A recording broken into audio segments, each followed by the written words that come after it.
All down. All silent. Going. Gone. So congratulations. Welcome to the Current Market Insights podcast, brought to you by Harris Partners Real Estate. Each episode, we chat with real estate author and industry leader Peter O'Malley to discuss the current property market conditions and provide insights to assist you on your property journey.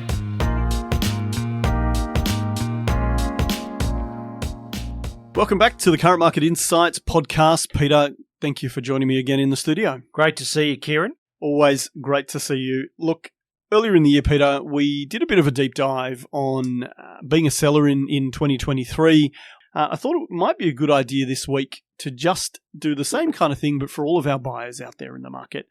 And I guess specifically what I'm really interested in is, as a buyer looking to come in and get their first home in 2023 with the market the way it is, what are some really simple, tips and bits of advice for anyone looking to do that?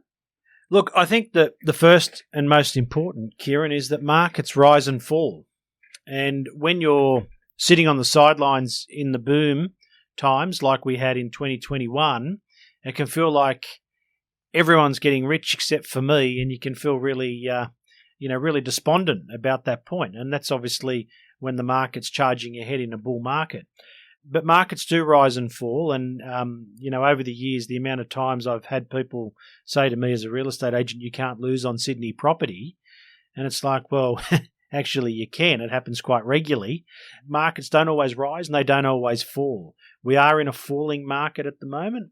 In my 25 years in real estate, Ciaran, if I look at the people who made the savviest purchases, they made those purchases in the darkest hour for the market. They didn't buy in booms and hope it kept going.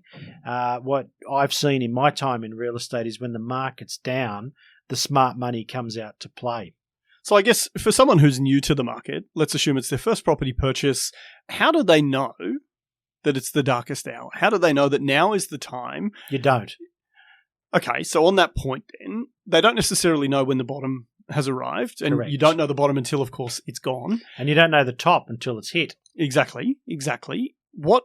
Previously when we mentioned sellers, for example, we said, okay, if you're going to sell your property, one of the most important steps is to make sure that you adequately research properties like yours, the process you might use, etc., etc.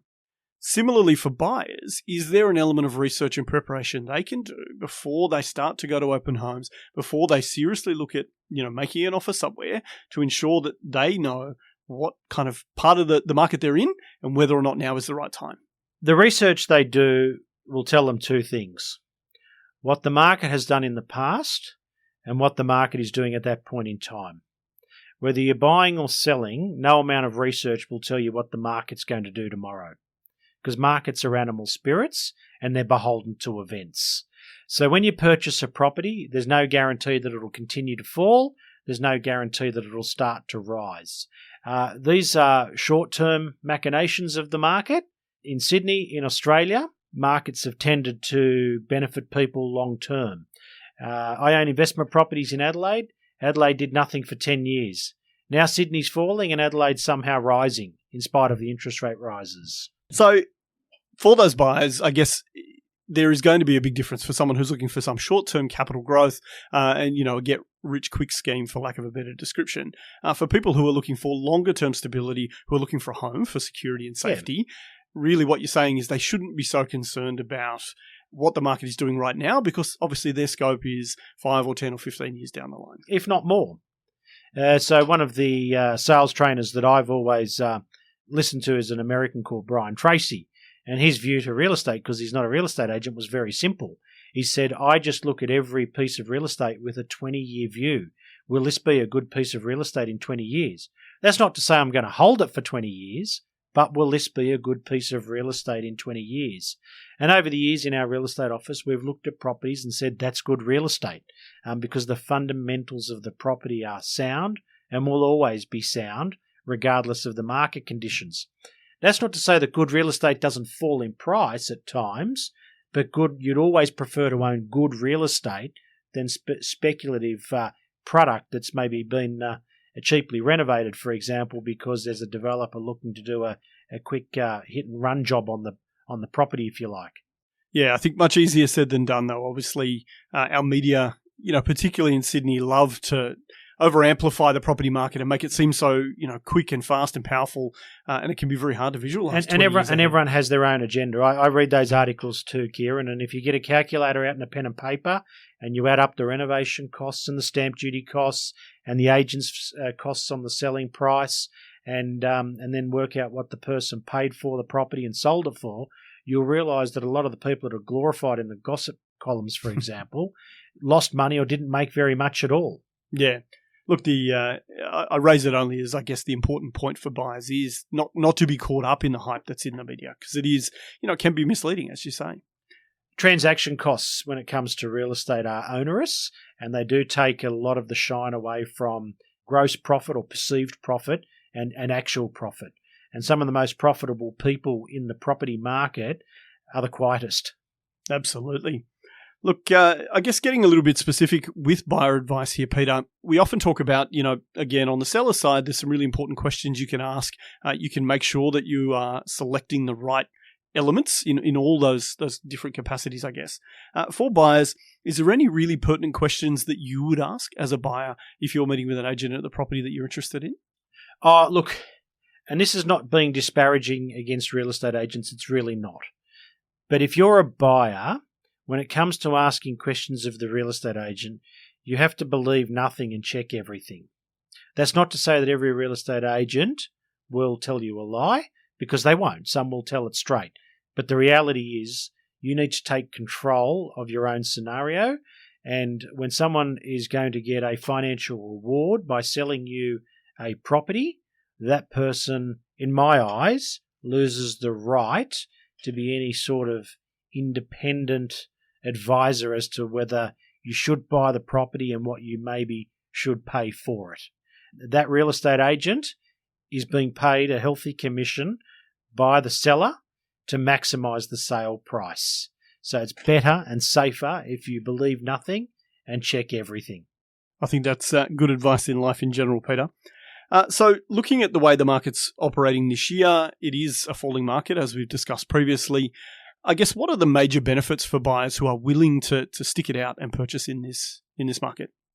If the stock market dropped 10% today, there would be people lining up tomorrow, not literally, but in terms of their orders. Digitally, yep. There'd be people lining up to rush in and buy at those levels tomorrow because they see the long-term value in BHP, Rio, whatever it might be after a 10% drop on the equity markets. If the property market dropped 10% tomorrow, buyers don't rush in and say, I see the long-term value here. They rush out and say it could drop another 10% tomorrow, so I'm going to stay on the sidelines that little bit longer. And if you are buying a property with a 20-year view and you're looking for fundamentals and good real estate, if you buy at the bottom of the market, it's usually good luck, just as if you sell at the top of the market, that's usually good luck as well.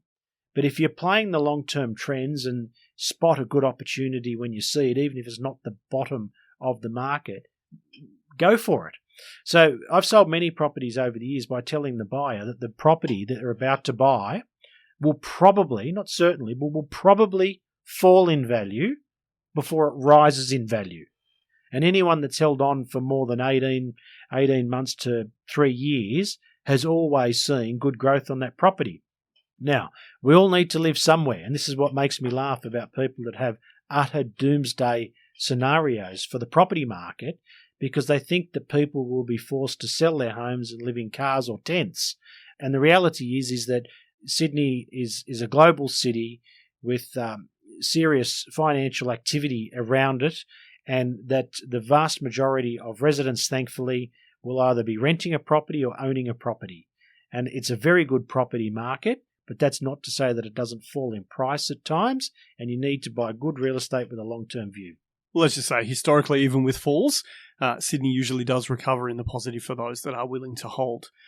As we sort of, move towards wrapping up today, Peter, I wonder, have you got any advice for buyers in terms of, I guess, some traps or little tricks that they should be mindful of that agents or sellers or anyone in the market might employ to try and, offload their property more, I guess, in a faster way in a market like this? Well, the classic one is underquoting, of course, where you'll have $1 million property using round numbers, and the agent will invite people to the auction on the basis that the auction will start at $850 and it goes where it goes. Now, only the most naive of the buyers thinks that it's going to sell below $950, and the hardened market players know that it's going to be around $1 million for a property like that. You'll only get caught out once or twice by that, but it's a trick in the game that everyone needs to be aware of. The real estate agent will credit themselves for running an aggressive and dynamic sales campaign because there's all these buyers that are bidding at the auction, and it wasn't a dynamic sales and advertising campaign. There's just a heap of hopefuls outside thinking they're going to buy $1 million property for $900,000 when they're not. So I think that's the major one in the market at the moment. You do need to ask yourself whether you should rely on the vendor's due diligence when it comes to pest and building inspections. The better the state of the property, maybe the more comfortable you are with the written report. If it is a property that has issues or could have issues such as damp, termites, roof issues, footing issues, I'd be probably commissioning my own pest and building inspector just to give it the once all. Again, that's not to say that the report provided by the vendor and the vendor's agent is doctored in any way, but at the end of the day, it's your $2 or $3 million that's going down on the line. So what's paying another $700 for peace of mind report in that instance? I'm glad you raised due diligence. My next question was really quite targeted toward that. One of the things I've heard from buyers in the past is it's disheartening to, particularly in the face of underquoting, go to a bunch of properties, have to purchase a building report, go and make a bid and realize that they're completely outclassed on the property. And in some cases, doing this 5, 6, 7, 8 times, paying conveyances fees, racking up thousands and thousands of dollars in bills. Is there a way, or do you have any advice for people in that position as perhaps what might be a good marker for them, that dictates, hey, I should actually go ahead with my due diligence on this property, or maybe I should skip it in favour of just seeing what happens? Look, I think you need to decide what the subject property means to you, and you need to be realistic about what it's likely to sell for. And what it's likely to sell for is at a price that you can pay and are willing to pay. And if you can't, don't engage. What's the difference in presentation between a dodgy real estate agent underquoting and a truthful real estate agent? Well, I guess it comes down to your research, because on paper they would look the same. They look the same, exactly right. You meet the real estate agent, they're personable, they're trained to be charismatic and charming and persuasive. So it's very hard as a consumer when you've got a family to run, you've got a household to run, you've got a job to do Monday to Friday, and then you step out on Saturday morning and all the real estate agents are personable and persuasive. Well, who's misleading me with an underquote here and who's telling the truth? The reality is that you shouldn't rely on any price guide that you're given, and that you should do your own research so that you don't get caught out the way you've outlined there. Oh, well, look, there's an incredibly well-known old adage that if it seems too good to be true, Peter, it typically is. Yourself, I've been caught out as a victim of underquoting myself in the market, and I have experience and knowledge. So it can be quite difficult to spot without doing all of that due diligence yourself. We're all susceptible to messages that we want to hear. Ciaran, in 2023, you look like you've lost weight. That's very kind of you, Peter. That's a message that you're very favourable to, whether it's true or untrue. I'm not suggesting either way, but you can see there that instantly when we hear a message that we want to hear, we fall for it. Your children are so well-mannered. Oh, well, why, thank you. They may not be well-mannered, but we want to hear that. And you can buy this $1 million house for $850,000 to $900,000. All you need to do is get your due diligence together and be here next Saturday. And I'm telling you, there's no one else interested in this property, and the vendor might just take your bid if you're there and there on the day. Absolutely. And I'm always confused when I get there and there's 65 other couples holding exactly the same bit of paper ready to go. Yes, indeed. It does happen. Look, the other underrated aspect of buying a property, and it's not mentioned often enough, Ciaran, and that is, who are you going to be living next door to? Who are the neighbours? And I think knocking on the immediate neighbours' doors and just saying, we're considering buying the property next door. Tell me about the area. Do you like living here? Is there anything we should know? You'll work out pretty quickly whether you're comfortable to have that person as a neighbour. I'm not suggesting you go door knocking for a new best friend, But if you are going to invest substantial amounts of your wealth in a property, I think it's an underrated aspect of that process, knowing who you'll live next door to and across the road from. Look, that's incredibly good advice. And in fact, anecdotally, when we purchased our home at the end of 2021, one of the things we did was talk to some people in the area, but we also grabbed some takeaway dinner and sat in the local park, around 5:30 at night, just to keep an eye on and get a sense of what that area was like as the lights started to go down. And yeah, for us, it was a really reaffirming thing. So certainly good advice for any buyers looking. Sometimes it'll be reaffirming in the positive, and sometimes it'll confirm that you should move on to the next opportunity. But good on you for doing that, extra level of research, because many people don't. Well, look, either way, you get the answers you need, right? Look, as always, Peter, really great to chat. Looking forward to seeing you next week. Thanks, Ciaran. All the best. Thank you. Thanks for joining us on the Current Market Insights podcast, brought to you by Harris Partners Real Estate, the podcast providing real estate insights you won't find anywhere else.